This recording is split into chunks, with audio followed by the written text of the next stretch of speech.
Une barre de métal lui a traversé le corps. Résultat, diagnostic vital engagé, les médecins n'ont plus aucun espoir pour elle. Contre toute attente, elle va vaincre la mort, mais en plus de ça, elle va rester en vie grâce à l'art.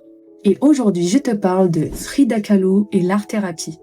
Je m'appelle Amira, je suis art-thérapeute et grâce à l'histoire de la célèbre Frida Kahlo, je vais te prouver que l'art-thérapie peut te sortir de ton mal-être et avoir un pouvoir cathartique. Panique pas, ça veut juste dire que ça va t'aider à libérer tes émotions. Pour la petite histoire, à 18 ans, Frida va subir un grave accident de bus qui va lui briser la colonne vertébrale, le bassin et les jambes. Elle finit alors clouée au lit et souffre physiquement et psychiquement.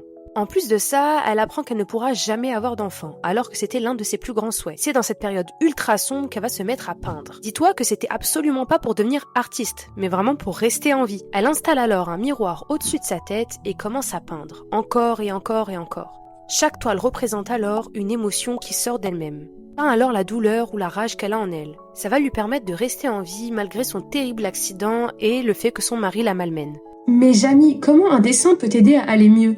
Eh bien, lorsque tu crées, tu sors du mental. Tu passes du contrôle au geste. Quand tu poses sur la feuille, tu ne le subis plus. Tu le regardes et le laisses partir. Pour les esprits plus scientifiques, créant, votre cerveau libère de la dopamine, liée à la motivation et au plaisir. De l'endorphine qui diminue la perception à la douleur et de la sérotonine qui stabilise l'humeur. En parallèle, l'activité du cortex préfrontal critique diminue, ce qui réduit considérablement l'angoisse, la rumination et la souffrance mentale. Autrement dit, le fait de peindre ne lui faisait pas juste du bien. Ça modifiait réellement son état neurochimique. Ce qui est encore plus fou, c'est qu'on n'a même pas besoin d'être un artiste. Alors, l'objectif de l'art-thérapie, c'est pas l'esthétique, mais la catharsis. Donc, faire sortir la colère, la tristesse et l'anxiété. Car finalement, ce qui s'exprime libère. Alors si toi aussi tu te sens mal, tu cumules des émotions négatives, tu pleures sans aucune raison, eh bien fais comme Frida et commence à créer.